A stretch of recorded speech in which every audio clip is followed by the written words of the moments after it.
नमस्कार। राजस्थान समाचार में आपका स्वागत है। पेश है राजस्थान की खास खबरें। भरतपुर के पुंछी पहुंचे सीएम भज्जूलाल शर्मा, कलाकारों के साथ खेली होली।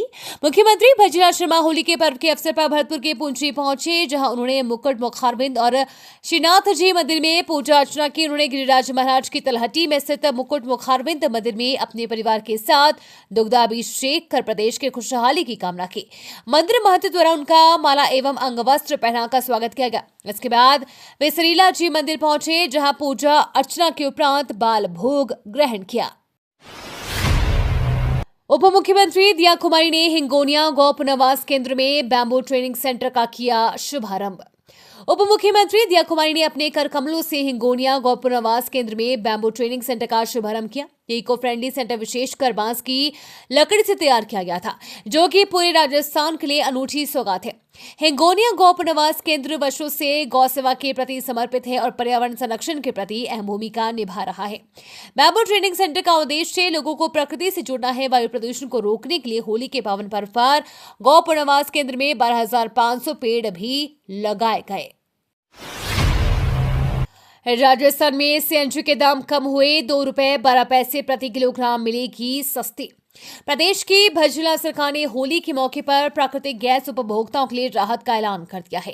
राज्य सरकार के सार्वजनिक उपक्रम राजस्थान स्टेट गैस ने कॉम्प्रेस्ड नेचुरल गैस समेत उपभोक्ताओं को उपलब्ध कराई जाने वाली सीपीएनजी प्राकृतिक गैस की दरों में कमी कर उपभोक्ताओं को बड़ी राहत दी है। अब राजस्थान स्टेट गैस के सीएनजी स्टेशनों पर आम नागरिकों को सीएनजी गैस ₹2.12 प्रति किलोग्राम सस्ती उपलब्ध होगी। जयपुर मिलिट्री स्टेशन में 108 फीट ऊंचे राष्ट्रीय ध्वज का अनावरण लोगों के लिए बनेगा प्रेरणा स्रोत। सप्तशक्ति कमान जयपुर मिलिट्री स्टेशन में गुरुवार को 108 फीट ऊंचे राष्ट्रीय ध्वज का समारोह पूर्वक अनावरण किया गया। यह भारतीय सेना की सबसे नई कमान के विकास में एक महत्वपूर्ण उपलब्धि है।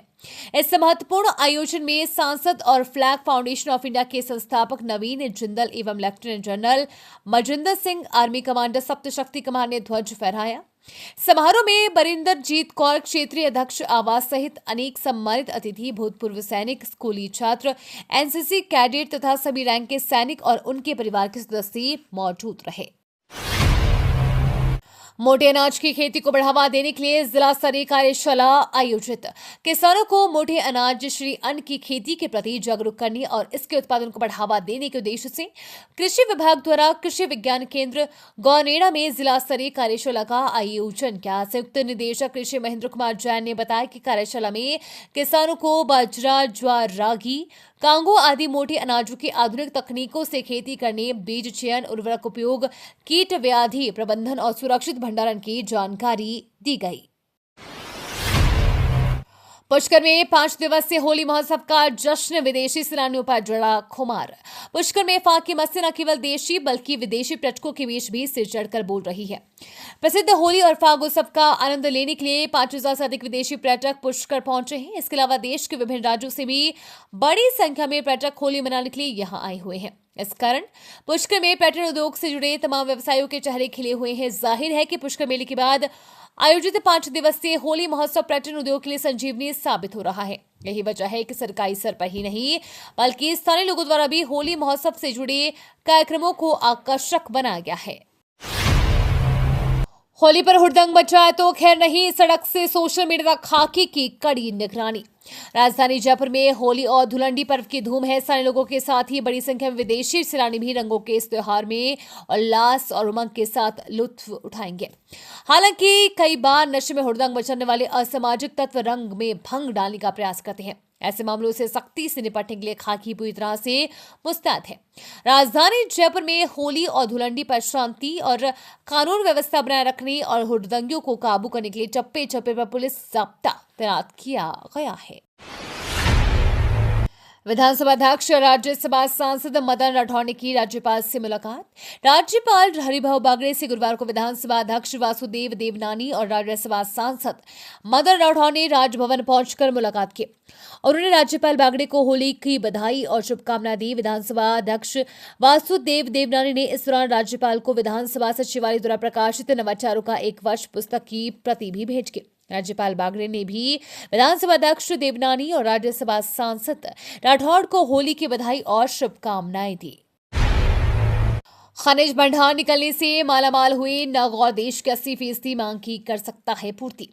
नागौर के डिगाना क्षेत्र के रवंत हिल में केंद्रीय खान व कोयला मंत्री किशन रेड्डी ने लोकसभा में टंगस्टन के साथ लिथियम के भंडार होने की पुष्टि की है। मंत्री ने कहा कि रेवंत हिल में बहुमूल्य खनिज संसाधनों की पर्याप्त उपलब्धता पाई गई है। यह दावा किया जा रहा है कि भारत की कुल मांग की 80% पूर्ति कर सकता है, जिससे लिथियम पर चीन का एकाधिकार खत्म हो सकता है। 16 मार्च को ज्वाई बांध से जाएगी स्पेशल ट्रेन। 2024 में चयनित तीर्थयात्रियों को मिलेगा फायदा।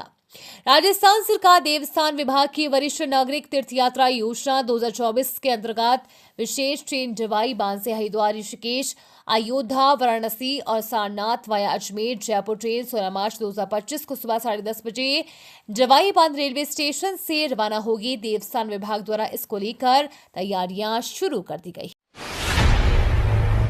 सिरोही में परिवहन विभाग ने 11 दिन में बनाए 5,180 वाहनों के चालान। 168.60 लाख रुपए की हुई राजस्व आय। सिरोही जिला परिवहन कार्यालय द्वारा वित्त वर्ष 2024-25 में आवंटित लक्ष्य की प्राप्ति के लिए विशेष अभियान चलाया गया है। 100% लक्ष्य प्राप्ति करने के लिए विभागीय प्रशासन द्वारा सभी आवश्यक प्रबंध किए जा रहे हैं। इसके तहत बीते 11 दिन में 5,180 वाहनों के चालान बनाए गए हैं। इससे विभाग को 168.60 लाख रुपए की राजस्व आय हुई। क्राउड फंडिंग से बनेगा कांग्रेस का नया मुख्यालय। मंथन के लिए 16 मार्च को बुलाई बैठक। राजधानी के मानसरोवर के शिप्रा पथ पर कांग्रेस के नए मुख्यालय के लिए खरीदी गई भूमि पर अब निर्माण कार्य जल्द ही शुरू होने वाला है। प्रदेश कांग्रेस में इसे लेकर मंथन जोरों पर है। प्रदेश कांग्रेस सचिव ताराचंद सैनी के अनुसार नए भवन निर्माण पर मंथन के लिए कांग्रेस प्रदेश अध्यक्ष गोविंद सिंह डोटासरा ने 16 मार्च को प्रदेश कार्यकारिणी की बैठक बुलाई है। बैठक में प्रदेश कार्यकारिणी के अलावा जिलाध्यक्ष, विधायक प्रत्याशी, सांसद प्रत्याशी को आमंत्रित किया गया है। आत्मनिर्भर भारत को साकार कर रहा है कोगटा फाउंडेशन। ग्रामीण महिलाओं एवं दिव्यांगों को आत्मनिर्भर बनाने की दिशा में कोगटा फाउंडेशन एवं प्योर इंडिया ट्रस्ट द्वारा संचालित प्रोजेक्ट उन्नति एक सराहनीय पहल साबित हो रहा है।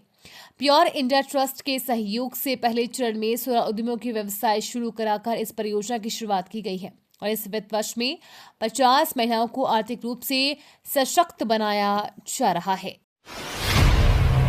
महात्मा गांधी चिकित्सालय के ईएनटी विभाग में ऑडियोलॉजिकल टेस्ट सुविधा चालू करने की मांग। भीलवाड़ा जिले के सबसे बड़े महात्मा गांधी चिकित्सालय के कान, नाक एवं गला विभाग में श्रवण संबंधी जांच ऑडियोलॉजिकल टेस्ट की सुविधा चालू करने की मांग को लेकर समाज सेवी हारून मोहम्मद रंगरेज के नेतृत्व में चिकित्सालय के अधीक्षक अरुण गौड़ व मेडिकल कॉलेज के प्राचार्य डॉक्टर वर्षा सिंह को ज्ञापन दिया गया है। ज्ञापन में मांग की है कि उक्त सुविधा को चालू किए जाने से गरीब एवं वृद्ध, आर्थिक रूप से कमजोर गरीबों और मरीजों को परेशानियों का सामना नहीं करना पड़ेगा। इसरो ने अंतरिक्ष में रचा इतिहास। स्पेस डेक्स मिशन में की सफलतापूर्वक अनडॉकिंग। इसरो ने अंतरिक्ष की दुनिया में एक नया कीर्तिमान स्थापित किया है। भारत की स्पेस एजेंसी ने स्पेसडेक्स मिशन में अनडॉकिंग प्रोसेस को सफलतापूर्वक पूरा कर लिया है।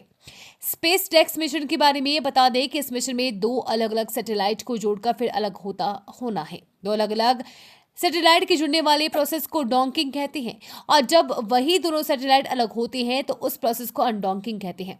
इसरो ने पहले दोनों सैटेलाइट को अंतरिक्ष में भेजा, फिर एक सैटेलाइट ने दूसरे को ढूंढा और उसके बाद डॉकिंग प्रोसेस को सफलतापूर्वक पूरा किया और अब दोनों सैटेलाइट फिर से अलग अलग हो चुकी है, यानी सफलतापूर्वक अनडॉकिंग हो चुकी है।